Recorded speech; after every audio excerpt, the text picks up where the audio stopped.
अल्लाहु अकबर अल्लाहु अकबर अल्लाहु अकबर लब्बैक लब्बैक लब्बैक या रसूल अल्लाह सल्लल्लाहु अलैहि वसल्लम। मोहतरम नाज़रीन व हाज़रीन, अल्लाह तबारक व तआला के फ़ज़ल व करम से मैं आपके सामने हाज़िर हूँ। जब से तारीख़ इंसानी का आगाज़ हुआ है, दो क़ुव्वतें हमेशा मद्दे मुक़ाबिल रही हैं, एक हक़ की और दूसरी बातिल की। और अल्लाह के फ़ज़ल व करम से हमेशा हक़ ही की जीत हुई है। आप तारीख़ का मुताला करें तो आपको नज़र आएगा कि हक़ के मुकाबले में बातिल की सफ़ों में आने वाले अल्लाह तबारक व तआला ने ऐसा हालात को पलटा कि वही हक़ की सदाकत को बुलंद करने के लिए हक़ की तरफ माइल हुए। और फिर उन्होंने जितनी इस्लाम के ख़िलाफ़ कोशिशें की थीं, इस्लाम की खिदमत में उससे बढ़कर कोशिशें की। इसी सिलसिले में मैं आपके सामने हाज़िर हुआ हूँ। इस वक्त हमारे पास तशरीफ़ फरमा है जनाब कारी मोहम्मद हमज़ा साहिब। ये पहले मसलके वहाबियत पर थे। अल्लाह तबारक व तआला के फ़ज़ल व करम से इन्होंने मसलके हक़ अहले सुन्नत वल जमात को कबूल किया और अल्लाह ताला से दुआ है कि अल्लाह ताला इनको इस्तिकामत अता फ़रमाए। इनसे चंद मुख्तसर से हालात पूछेंगे और चंद मुख्तसर से सवालात करेंगे ताकि लोगों तक हक़ानियत अहले सुन्नत पहुँचे और इहक़ाक़ हक़ और इब्ताल बातिल बिल्कुल वाज़ेह होकर सामने आए। जनाब मोहम्मद कारी हमज़ा साहिब, मैं आपसे पस मंज़र के बारे में पूछना चाहता हूँ मसलके हक़ अहले सुन्नत को कबूल करने से पहले। जी, सबसे पहले तो ये अर्ज़ करूँगा कि हमारे ख़ानदान में क्योंकि जो ननिहाल वगैरह ख़ानदान ननिहाल वाला, तो उसमें तमाम उनके जय्यद उलमा है वहाबियत में। तो जिसमें सरफ़हरिस्त सबसे पहले मेरे नाना जी हाफ़िज़ मोहम्मद इब्राहिम हाफ़िज़ाबादी, जो कि जामिया इस्लामिया न्याई चौक में शेखुल हदीस है। और उसके बाद मेरे मामू जान मौलाना अब्दुस्तार अंजुम साहब, वो शेखुपुरा में मरकज़ी जमीयत अहले हदीस के वो अमीर हैं। और खालाजाद भाई मेरे कारी समीउल्लाह साजिद साहब, वो पूरे पाकिस्तान के चेयरमैन हैं इनके मरकज़ी जमीयत अहले हदीस के। और उसके अलावा मैं ख़ुद भी अपने इलाके गुजरांवाला का नाज़िम आला हूँ। आपने दरसियात कहाँ कहाँ से पढ़े इनके यहाँ? जी, सबसे पहले मैंने 4 साल जामिया सल्फ़िया फैसलाबाद में पढ़ा। उसके बाद मैंने 2 साल दारुल उलूम मुहम्मदिया लंडा बाज़ार शेखुपुरा में पढ़ा। और उसके बाद दौरा हदीस जो बुखारी शरीफ सबसे पहले उमर सदीक साहब से पढ़ा। और उसके बाद अपने नाना जी जो उमर सदीक साहब के भी उस्ताद हैं हाफ़िज़ इब्राहिम हाफ़िज़ाबादी साहब, उनके पास पढ़ा। माशाअल्लाह। ये दरसियात आपने बाकायदा सनदें भी इसकी हासिल की? जी अल्हम्दुलिल्लाह। लेकिन जो बुखारी शरीफ की सनद है ना, वो उसकी तस्दीक रह गई थी, तो मैंने अपने नाना जी से दी। तो उसके दौरान ही ये मामला होगा, तो उन्होंने मुझे तक ये खबर पहुंची है कि उन्होंने उसे ज़ाया कर दिया है। इस वजह से कि कहीं ये ना हो जाए कि हमारी सनद किसी के पास चला जाए और वो प्रूफ करे कि भाई मैं इनके पास पढ़ कर आया हूँ। तो आपका क्या मामला हुआ? आप किस तरह आपने अहले सुन्नत की तरफ आए? वजूहात इसकी क्या है? इस सबसे पहले पिछले साल रबीउल अव्वल शरीफ में जुम्मा शरीफ के खुतबा में मैंने ये बात कही कि अल्लाह ताला ने कुरान मजीद में फरमाया बिस्मिल्लाहिर्रहमानिर्रहीम फला व रब्बिका ला युमिनूना हत्ता युहक्किमूक।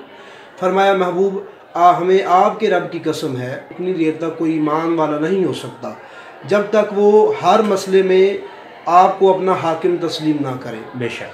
तो इसकी जो तफसील है उसके अंदर हदीस बुखारी शरीफ की भी हदीस है।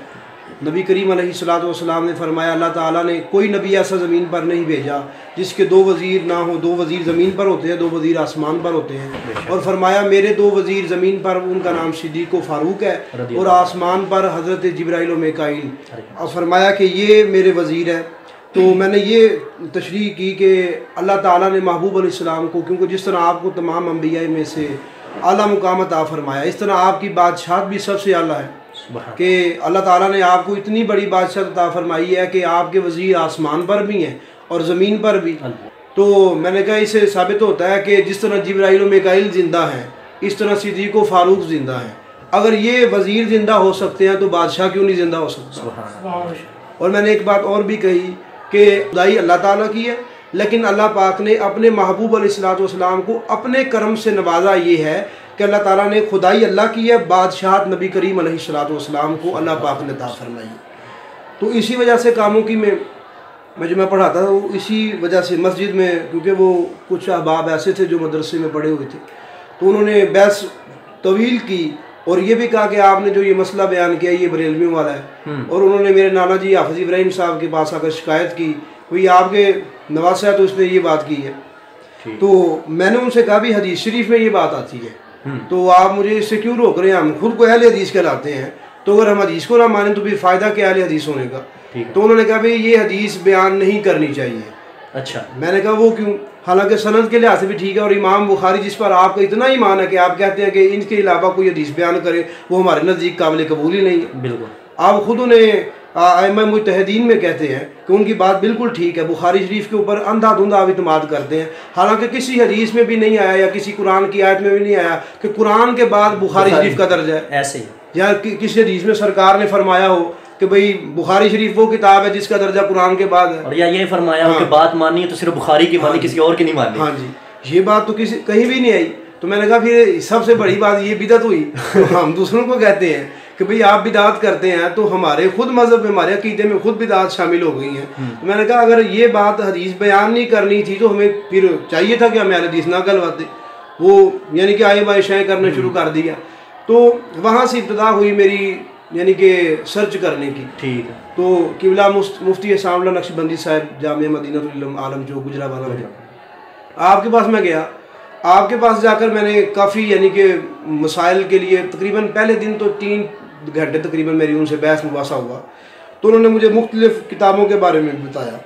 तो फिर एक बात और जो मैंने ये करनी है कि अल्लाह और उसके रसूल सल्लल्लाहु अलैहि वसल्लम के फजल व करम से मुझे एक रूहानी फैज़ मिला है। माशाअल्लाह, रूहानी फैज़। हाँ जी, कि अल्लाह ताला ने, मैंने जब इस्तिखारे की नीयत से जो नीयत की थी, दुआ की थी कि अल्लाह पाक मुझे हिदायत का रास्ता अता फरमाए, तो इस्तिखारे की नीयत से मैंने जब वो इस्तिखारा किया तो उसमें मुझे एक बुजुर्ग नजर आए, नूरानी चेहरे वाले, और वो सफ़ेद अमामों में थे, साबत रात, लेकिन उन्होंने जो अमामा बांधा हुआ था शक्ल से ऐसे लग रहा था कोई बादशाह खड़ा हुआ है। सुभान अल्लाह। तो इस तरह माहौल था कि मुझे समझ नहीं आ रही थी। बाग था, सफ़ेद अमामे वाले लोग बैठे थे, तो मैं परेशान था कि मैं जाऊं किस तरह। तो अचानक किसी ने कंधे पर हाथ रखा पीछे से, तो मैंने देखा तो वो बुजुर्ग खड़े थे, क्योंकि मुझे उनकी पहचान नहीं थी पहले।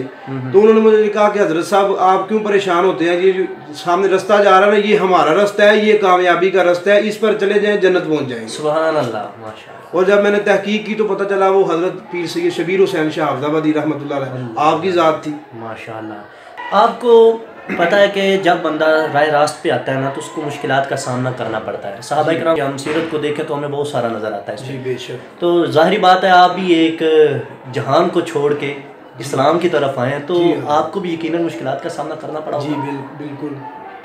सबसे पहले ये हुआ कि घर वालों ने, यानी कि वालदा मेरी और वालिद साहब, तो वो पहले सुनी है वालिद साहब, तो वालदा की तरफ से कुछ हुआ कि वो भी हमारे ख़ानदान वाले क्या कहेंगे, हालांकि वो भी पढ़ी लिखी हैं, कोई बिल्कुल तो नीना है। तो उन्होंने मुझे कहा कि भाई ख़ानदान वाले क्या कहेंगे, हम हमारा ख़ानदान सदियों से आ रहा है। उन्हें तो नहीं पता था कि सदियों से नहीं आ रहा, यानी कि उन्होंने कहा जब से हमने सुना देखा है यही सब अहले हदीस हैं, वहाबी हैं, तो भाई ये अकीदा तुम किस तरह अपनाओगे, तो और ख़ानदान वाले में क्या कहेंगे। लेकिन वो 1 महीने तक था, अल्हम्दुलिल्लाह मैंने उन्हें कायल कर ली है, वो ठीक हो चुके हैं घर वाले। उसके बाद जो ननिहाल वाले वगैरह हैं उनमें से, और करीब 2 महीने पहले मेरा जो ये टखना तोड़ दिया था, इस वजह से कि मैंने ये मसला के अहले सुन्नत को कबूल क्यों किया है। अच्छा, आप पर बाकायदा हमला हुआ है? जी बिल्कुल। किस जगह के, थोड़ी डिटेल बताएंगे आप? जी ये दाता दरबार के बाहर, मैं दुआ करके बाहर आ रहा था, तो मैं इधर शादी में आया हुआ था, तो ख़ुद मेरे बाकायदा मुझे पता है वो अमीर मेरे मामू जान है जिन्होंने ये अपने आदमी भेजे हैं, तो जिसकी वजह से मेरा वो टखना टूट गया। और अल्हम्दुलिल्लाह अल्लाह रसूल का इतना फजल करम है, वहाबियत में पहले मेरा एक दफ़ा टखना टूटा था, वो 6 माह में ठीक हुआ था। अल्लाह रसूल का इतना फजल करम है, अभी 2 महीने पूरा नहीं हुए तो मैं खड़ा भी हूँ। तो किबला मुफक्किर इस्लाम कंजुल उलमा डॉक्टर मोहम्मद अशरफ आसिफ जिलानी दामत बरकातुहुल आलिया, अकीदा तौहीद सेमिनार जी, ये किबला के माशाल्लाह बहुत ही मशहूर प्रोग्राम है और इनमें बहुत सारे लोग राह रास्त पर आए। इनके बारे में आप क्या कहते हैं? आपने किबला के दलाइल सुने, उसके बारे में आप क्या रोशनी डालेंगे? जी सबसे पहले तो मैंने आपके किबला के जो अकीदा तौहीद सेमिनार है, और सबसे पहले वो जिसमें किबला उमर फारूक तौहीदी साहब माशाल्लाह अल्लाह पाक आपको मज़ीद बरकत अता फरमाए, जिसमें आपने अपना अहले सुन्नत होने का ऐलान किया था, वो सुना था। और उसके बाद है ये जो पिछले 3 साल हैं ये भी सुने हैं। और उसके अलावा मैंने 2 खुतबा जुम्मतुल मुबारक खुद लाइव बैठ कर सामने बैठ कर सुने हैं किबला के। और उसके अलावा भी काफ़ी गुफ्तगू आपने सुनी है, और जो आपके रिसाइल हैं पिछले जो गुजर चुके हैं उनके सेमिनार के, वो भी सुने हैं, मैंने पढ़े हैं मैंने, तो अल्हम्दुलिल्लाह उनसे भी काफ़ी फैज़ हासिल हुआ है। उसके अलावा तहकीक के मैदान में हज़ूर ताजुल शरिया रहमतुल्लाह आपके बाद अगर किसी ने मजबूत तरीके से इल्मी लिहाज से अहले सुन्नत को अगर किसी ने ढांपा है और सहारा दिया है तो वो मैंने डॉक्टर साहब से देखा है, यानी कि आप में वो बात देखी है। और सबसे बड़ी बात जो मैं कहना चाहता हूँ वो ये है कि वो तारीफ वो होती है जो दुश्मन करे। बेशक। तो मैंने ये सर चढ़कर बोले, हाँ तारीफ वो जो दुश्मन करे। हाँ जी, बेशक बेशक। वो मैंने जामिया मदीनतुल इल्म में ये बात देखी जब उस्ताद गिरामी मुफ्ती सामला नक्शबंदी साहब माशाल्लाह अल्लाह आपको मजीद बरकत दे, आप बुखारी शरीफ का दरस इरशाद फरमाते हैं, तो मुझसे कहने लगे भाई हजरत साहब आपने दौरा हदीस किया हुआ है। मैंने कहा जी अलहम्दुलिल्लाह 2 दफ़ा किया हुआ है। तो मुझे फरमाने लगे आप इबारत पढ़ के मैं सुनाएं। तो मैंने पढ़ा तो कहने लगे आपने वैसे दौरा हदीस किया हुआ है। मैंने कहा जी अलहम्दुलिल्लाह 2 दफ़ा किया है। तो कहने लगे आप इबारत पढ़ते तो हैं लेकिन इसमें गलतियां बहुत ज़्यादा हैं। तो मैंने कहा बात ये है कि मुझे इस बात पर वहाँ पर सनद दी गई थी उस जामिया में से वहाबियत में कि भाई सबसे अच्छी सनद पढ़ने वाला ये आप बच्चा है, सबसे अच्छी इबारत पढ़ने वाला जी, सबसे अच्छी इबारत पढ़ने वाला।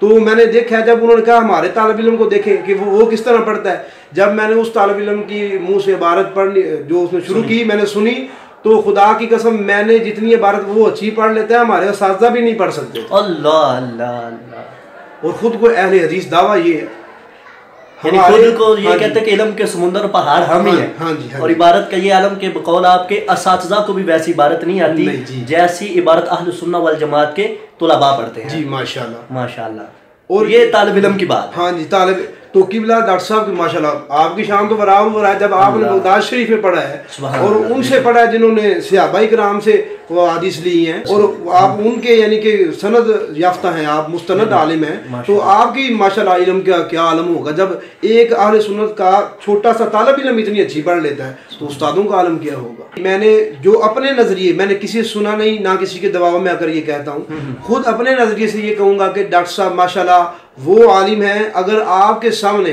कोई बड़े से बड़ा भी बदअकीदा आदमी आ जाए ना, अगर वो जादूगर भी हो तो डॉक्टर साहब के इल्म के जादू से उसका अपना जादू टूट जाएगा इंशाअल्लाह। अल्लाह के फजल करम से हुजूर सल्लल्लाहु अलैहि वसल्लम की निगाह करम से ये मिला है आपको कि माशाल्लाह आपने इतना काम कर रहे हैं। मैं देख रहा हूँ, अभी मैंने जामिया देखा है माशाल्लाह, और बगैर किसी डॉलर किसी रियाल के बेशक माशाल्लाह बाहर से कोई इमदाद नहीं आती। तो आपने खुद पाकिस्तान में खुद को इस तरह मुस्तकम किया कि आपने इतने कम अरसे में और इतना 24 घंटे में आराम भी नहीं करते और आप इस तरह माशाल्लाह सरकार के दीन को फैला रहे हैं माशाल्लाह। और उम्मीद करता हूँ इंशाल्लाह मजीद भी आप इस तरह करते रहेंगे, अल्लाह आपको मजीद बरकत अता फरमाए। आमीन बिजाहि नबी आमीन।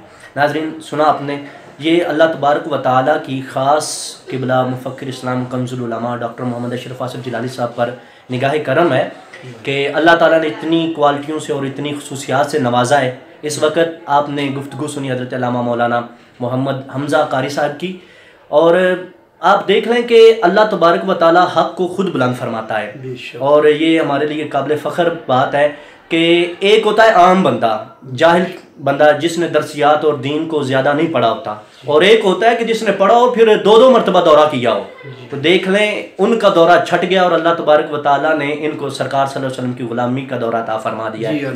मैं अल्लाह तबारक व तआला से दुआ करता हूँ कि अपनी मज़ीद रहमत के सदक़े हुज़ूर मुफ़क्किर इस्लाम कंज़ुल उलमा डॉक्टर मोहम्मद अशरफ आसिफ जिलानी को मज़ीद तरक्की अता फ़रमाए और आपके इल्म में, हिलम में, कारोबार में, माल में, जान में, इज़्ज़त में, आबरू में खैर बरकत का नुज़ूल फ़रमाए और अल्लामा साहब को मसलक हक़ अहले सुन्नत वल जमात पर इस्तिकामत अता फ़रमाए।